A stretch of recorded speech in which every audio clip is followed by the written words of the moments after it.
आंखों में आंखें डालकर तू छीन सकता है जिंदगी, चल छीन ले। तुझ में है जो वो नहीं है और में, इस बात पर है अजनबी, कर यकीन ले। जो है नहीं तू उसी को सच है मानता, तू उसको ही खुद से बड़ा है जानता। तू नहीं किसी और से, तू खुद से ही भयभीत है। चल अपने डर को तू डरा से करके आगे जीत है। Let's fight, fight with fright. Come on, fight, fight with fright. Fright, fight, fright, fight.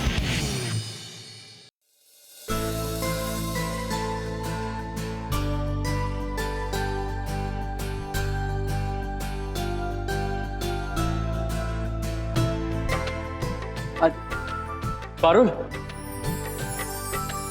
आइए आइए माँ जी, प्रणाम। जीती रहो बहू, सदा सुहागन रहो। प्रणाम बाबू जी। आइए बेटा।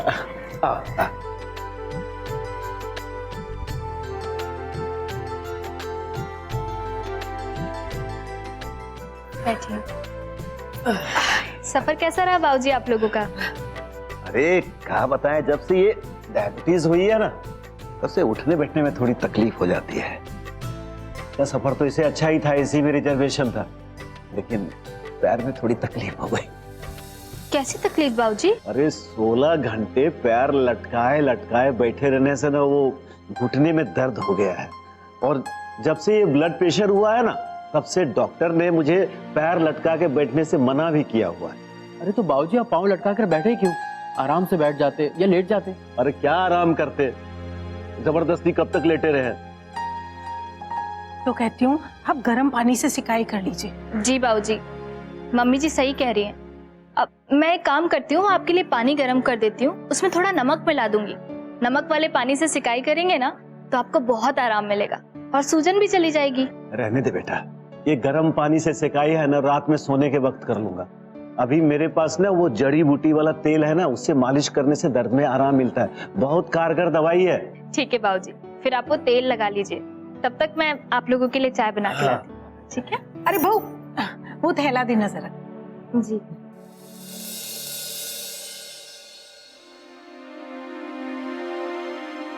इसमें मठरी और कचौरी है, मन्नू को बहुत पसंद है ना, इसलिए बना कर लाई हूँ। ये भी चाय के साथ ले आना। देखिए आपके मन्नू तो खुश हो रहे हैं, कब से रट लगा रखी थी, अम्मा आएगी मठरी कचौड़ी लाएगी। तुम्हें पता है पारुल, जब मैं बोर्डिंग में पढ़ाई करता था तो अम्मा की मठरी और कचौरी कितनी डिमांड में थी। जैसे मूवी के टिकट ब्लैक्स होते हैं ना, वैसे मैं इनकी कचौड़ी ब्लैक किया करता था। बहुत बदमाश है। ये कैसी बदबू है? अरे बहू, ये तुम्हारे ससुर जी का जड़ी बूटी वाला तेल है। ऐसी बदबू करता है जैसे कोई मरा हुआ चूहा हो।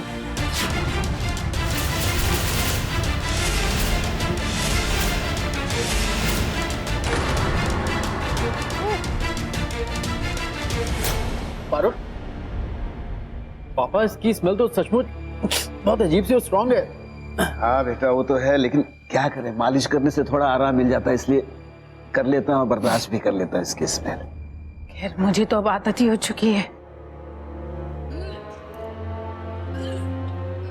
अरे मन्नू बेटा, जाकर देख तो बहू उल्टी कर रही है क्या?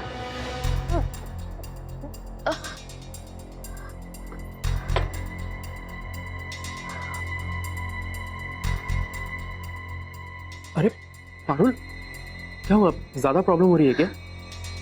आपको तो पता ही है मुझे तेज स्मेल से कितनी प्रॉब्लम है। हाँ आई नो, तेल की स्मेल काफी स्ट्रॉन्ग और अजीब सी है। बट डोंट वरी, मैं पापा से कहूंगा कि वो तेल रात को सोते वक्त अपने कमरे में ही लगाएं। तुम्हें स्मेल से एलर्जी है। नहीं नहीं, इसकी कोई जरूरत नहीं है।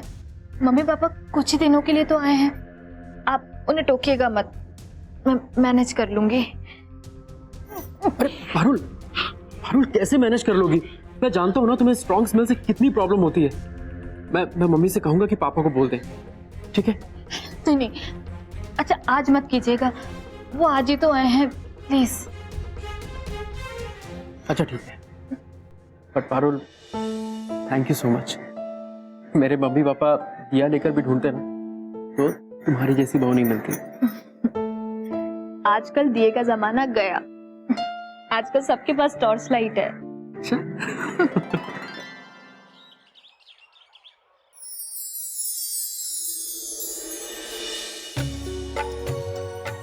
जी लीजिए माँ जी, आपकी पूजा की थाली तैयार है। इसमें फूल, अक्षत, रोली और प्रसाद के लिए मिठाई सब कुछ है। लो।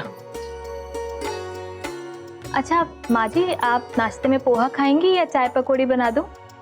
अरे बहू, वैसे तो मुझे पकौड़ी बहुत पसंद है, पर तुम्हारे ससुर जी है ना, उन्हें डॉक्टर ने तेल चिकना खाने को मना किया है, इसलिए तुम पोहा ही बना दो। ठीक है। वैसे आप पूजा कर लीजिए, तब तक मैं नाश्ता तैयार कर देती हूँ। आप बाबूजी के साथ ही खा लीजिएगा, ठीक है? बहू जरा लोटे में पानी ला कर देना। अच्छा ठीक है।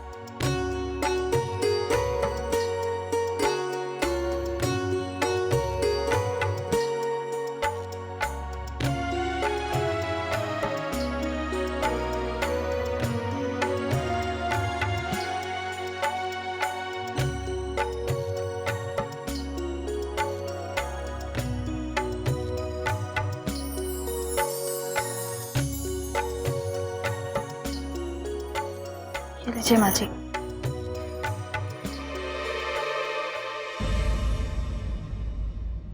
अरे बहू, ये जरा दीपक के लिए भाती बना देना।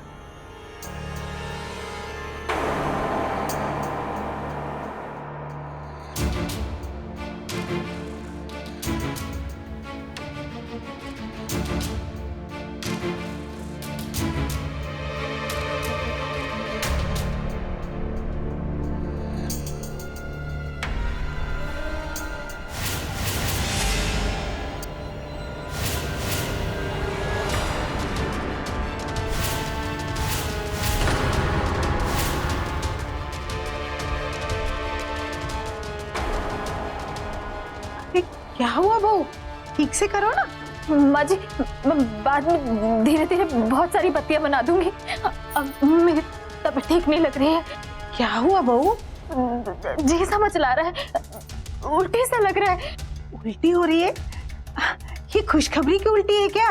नहीं माँ जी, वो दरअसल बात यह है कि अरे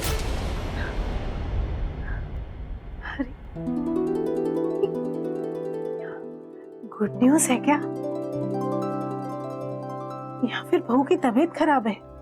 5 इंद्रियां यानी 5 सेंसेस में स्मेल एक बहुत इंपॉर्टेंट सेंस है, लेकिन पारुल को स्मेल की एलर्जी थी।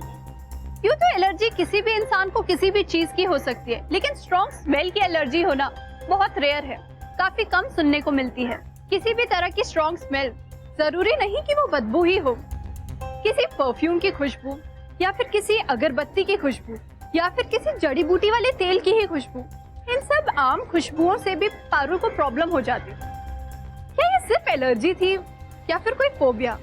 इस क्या, क्यों और कैसे का जवाब आइए देखते हैं। अरे दीदी, मैं थोड़ी देर बाद बात करती हूँ।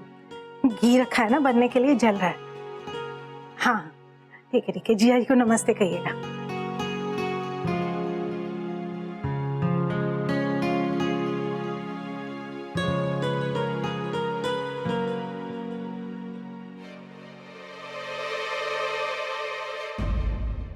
मम्मी जी क्या बना रही हैं आप? अरे पापा बेटा, फ्रिज में बहुत मलाई पड़ी थी, मैंने सोचा घी बना लूं। मन्नू को घर का घी बहुत पसंद है। अरे बचपन में तो उसे अगर दाल में घी ना मिले ना तो वो खाना ही नहीं खाता था। मम्मी जी मैं जरा बाहर जा रही हूँ, इस बदबू से मेरा जी मचला रहा है, तो उल्टी सी आ रही है। चाची दरवाजा खोलो प्लीज। चाची मैं आपसे बदमाशी नहीं करूंगी।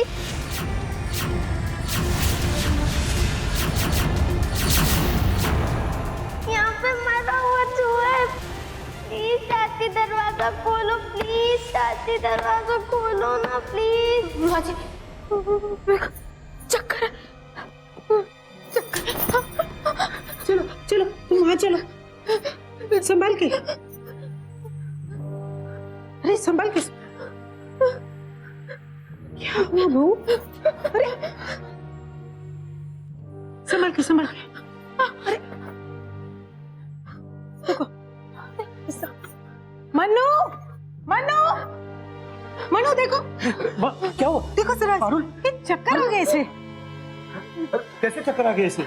बहुत तुम ठीक तो हो ना? मैं जानता हूँ इसे क्या हुआ है। इसे किसी भी स्मेल से एलर्जी है।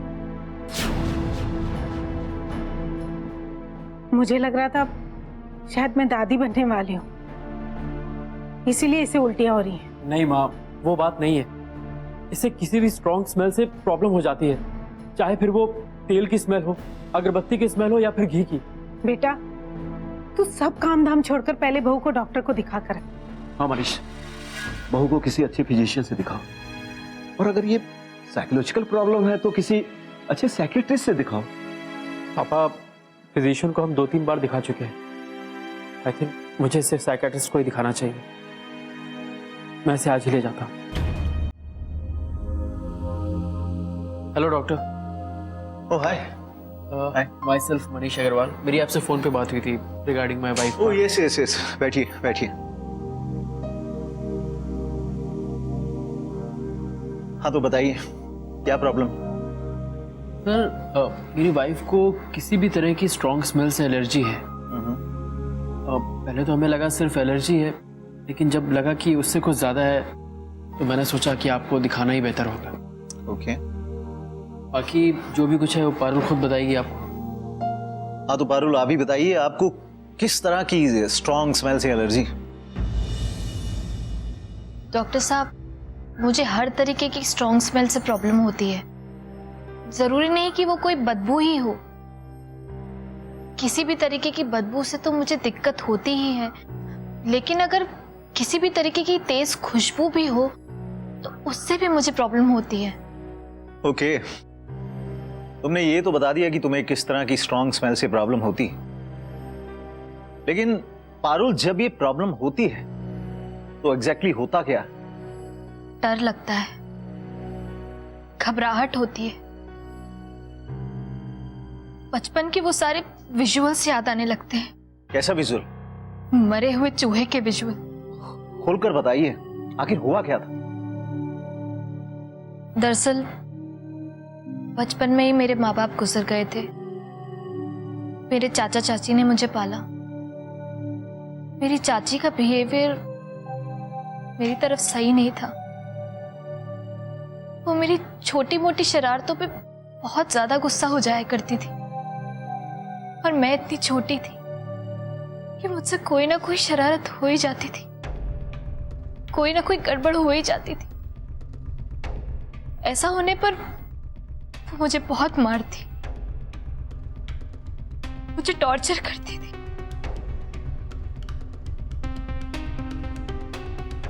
एक बार मैंने गलती से स्टोर रूम की लाइट खुली छोड़ दी। इस बात पर चाची बहुत नाराज हो गई। उन्होंने लाइट्स ऑफ करके मुझे उस रूम में बंद कर दिया। चाची दरवाजा खोलो प्लीज। चाची मैं आपसे बदमाशी नहीं करूंगी, यहाँ पे मरा हुआ चूहा है। प्लीज चाची दरवाजा खोलो प्लीज। उस मरे हुए चूहे की बहुत तेज बदबू थी। मैं रोती रही, दरवाजा पीटती रही, चाची ने दरवाजा नहीं खोला। मैं पूरी रात उस कमरे में बंद रही। चूहे की बदबू से मेरा दम घुट रहा था, घबराहट हो रही थी, मैं सहन नहीं कर पा रही थी। जब सुबह दरवाजा खुला तो मैं बेहोश हो चुकी थी। मुझे हॉस्पिटल में एडमिट कराया गया। 2 दिन बाद में ठीक होके घर वापस आ गई, लेकिन वो स्मेल मेरे दिमाग से कभी नहीं गई। देखिए पारुल जी, बचपन का घाव है, और वो भी उस उम्र में लगा जिस उम्र में मन बहुत कोमल होता। उस रात उस बंद स्टोर रूम में उस मरे हुए चूहे के साथ रहकर उसकी खतरनाक बदबू से आप बेहोश हो गई। वो बदबू आपके सबकॉन्शियस मन को घर कर गई, आपको डरा गई। इसीलिए आप किसी भी तरह की स्ट्रॉन्ग स्मेल को बर्दाश्त नहीं कर पाते। इसका क्या इलाज है डॉक्टर साहब? आपका सपोर्ट, पारुल की हिम्मत, राइट फाइट। जो हुआ उसे बदला तो नहीं जा सकता, लेकिन हां, उसे भुलाया जा सकता। पारुल को उसे भुलाना होगा। उस डर को अपने दिमाग से निकालकर, अपने दिल से निकालकर बाहर फेंकना होगा। और वो मरा हुआ चूहा इतने सालों बाद मरा हुआ डायनासोर बन गया। पारुल, तुम्हें अपने इस फियर का सामना करना है और धीरे धीरे धीरे हर तरह की स्ट्रॉन्ग स्मेल को फेस करना बहुत जरूरी है। और यही इलाज भी। आपको एक काम करना होगा। आपको इस बदबू और इन बदबूदार लम्हों को हमेशा के लिए अपने दिमाग से निकालकर बाहर फेंकना होगा।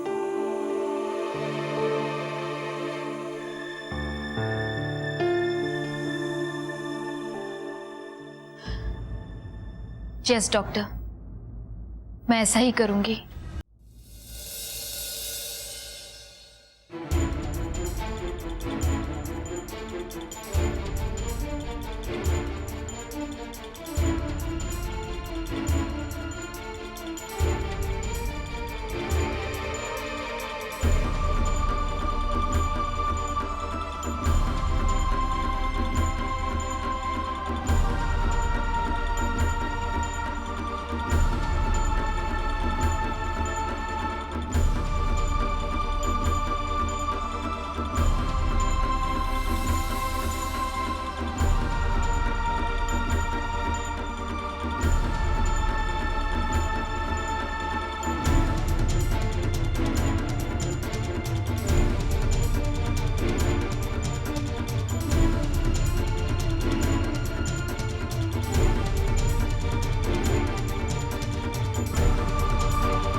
मनीष की माँ,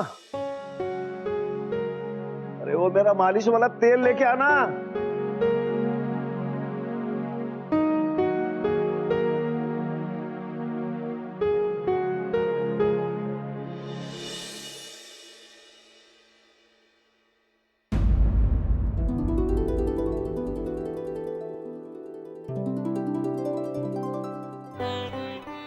तुम्हें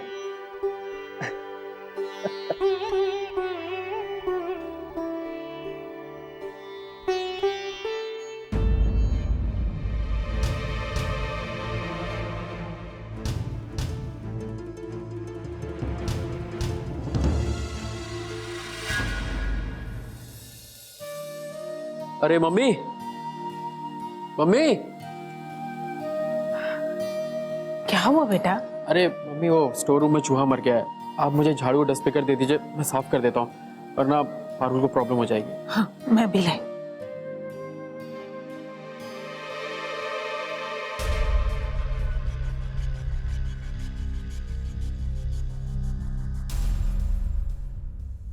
ये लो। हाँ, लाइए, ये चूहा मैं निकाल देती हूँ। अरे तुम कैसे? अरे पारुल, तुम्हें करने की कोई जरूरत नहीं है, मैं ये कर दूंगा। तुमने इतनी हिम्मत दिखाई, वही बहुत है। तुम्हें करने की कोई जरूरत नहीं है। जरूरत है, सख्त जरूरत है।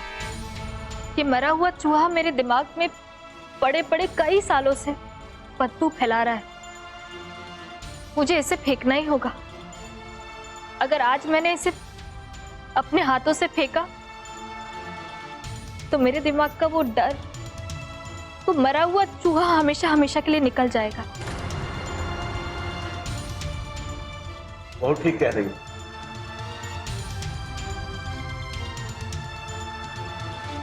थैंक यू बाबूजी।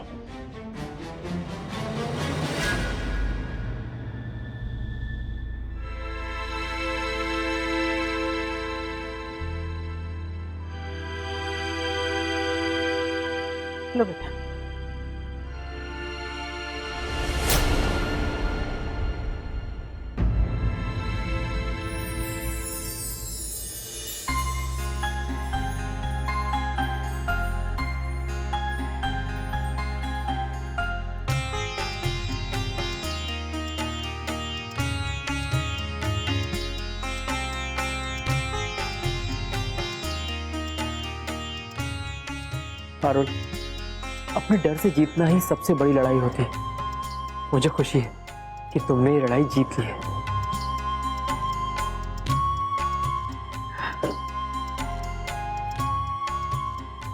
मुझे गर्व है तुम पर।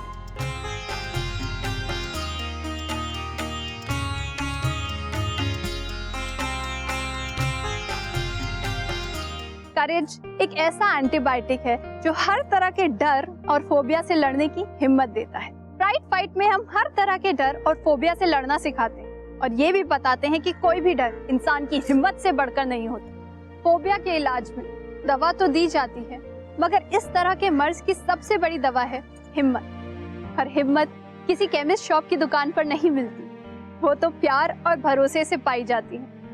अगले एपिसोड में एक और फोबिया, एक और कहानी और एक और पेशेंट के साथ हाजिर होंगी मैं।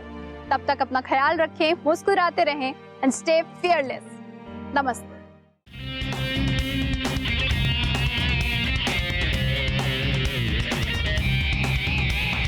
मौत की आंखों में आंखें डालकर तू छीन सकता है जिंदगी, चल छीन ले। तुझ में है जो वो नहीं है और में, इस बात पर है अजनबी, कर यकीन ले। चल अपने डर को तू डरा से डर के